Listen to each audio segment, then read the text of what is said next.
A few moments later. What's up, ladies and gentlemen? I finally had free time to read this comic.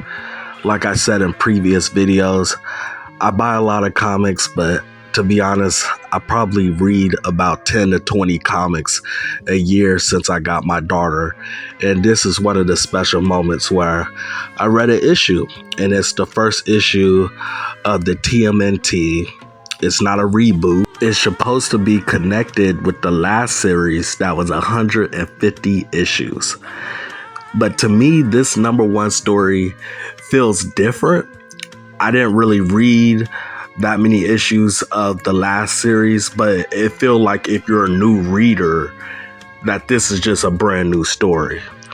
I can predict that this whole new series is basically a reboot, and the stories that came afterwards, we're just going to get Easter eggs.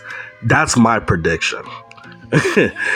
Because it's going to be irritating if you're a new reader and they're going off the previous story and you don't know anything about the previous story. So I think they're just going to have Easter eggs from the previous 150 issues.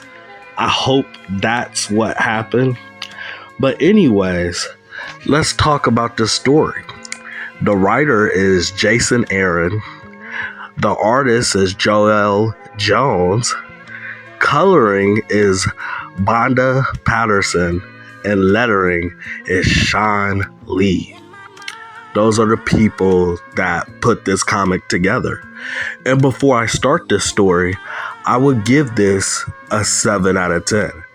It had no feminist agenda, no gay agenda, and it was a solid story that I felt like you can enjoy for years to come.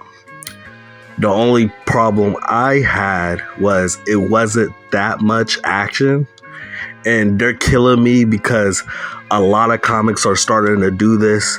They don't put a lot of action in it, and it makes no sense. I can see a movie because every action scene is like maybe a multi-million-dollar scene.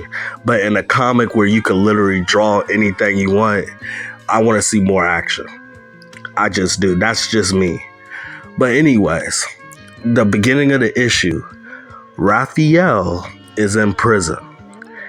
All the inmates is suspicious. They don't know why he's in prison.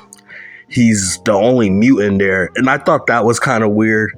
I felt like if they was going to have one of the turtles in prison, they should have different mutants and humans in prison together. That's just me.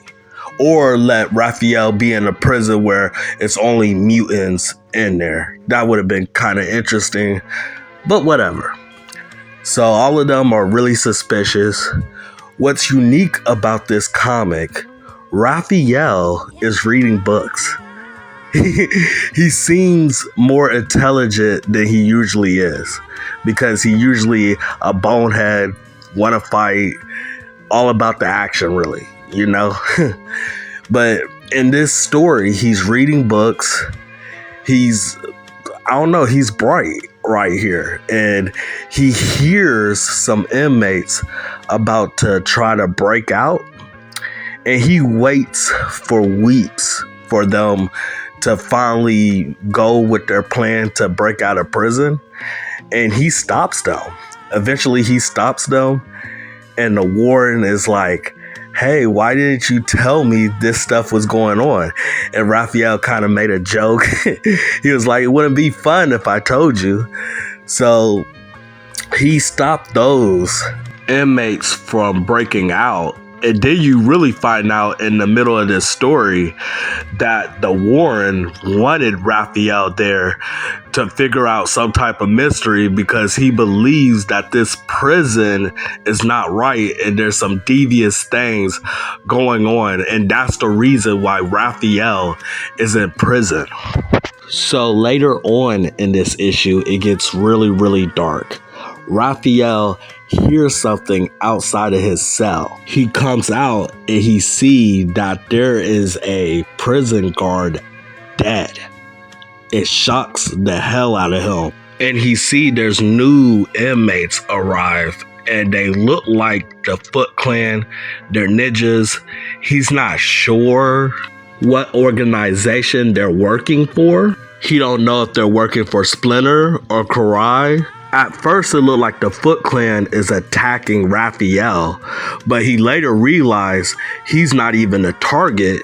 It's the warden that brought Raphael here. The Foot Clan attacked him and killed him. Now police is everywhere. And it looked like this Foot Clan that we don't know what organization they're working for is framing Raphael.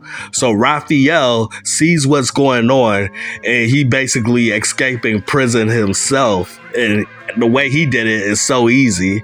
And it was like, I don't want to be here. I don't want to be stuck in this mess. I know what they're trying to do. So he hurried up and got out of there. And it looked like he's going to look for his brothers to try to figure out this mystery and why they're trying to frame Raphael.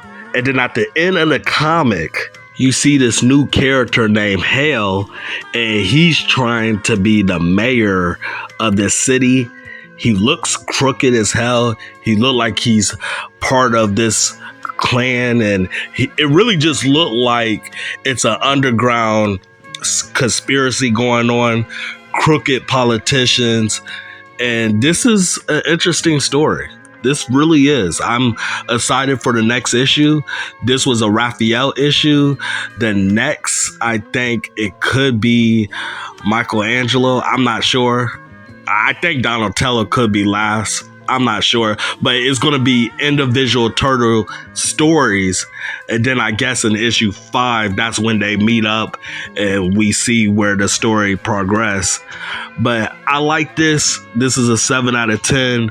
No woke shit, no female leader being in charge, none of that garbage that they've been doing with the comics and the movies. This is a breath of fresh air. I enjoy this. I really do. I'm going to get this comic graded and hopefully it'll be worth some money, and I don't know. I might buy a second copy too. One that I sell later down the line and then one I keep forever or something. Keep it down for family generations. I'm doing bad. If y'all didn't know, I like to spit my personal life at times. My 2 cars got towed yesterday. It's a long story if you want me to do a video, but I had to spend almost $1,000 to get my 2 cars back. So if y'all want to donate, help me out, that would be awesome. But this life is crazy. It's full of twists and turns, and it feels like I'm taking losses lately. So pray for me, pray for my family, and I'm out.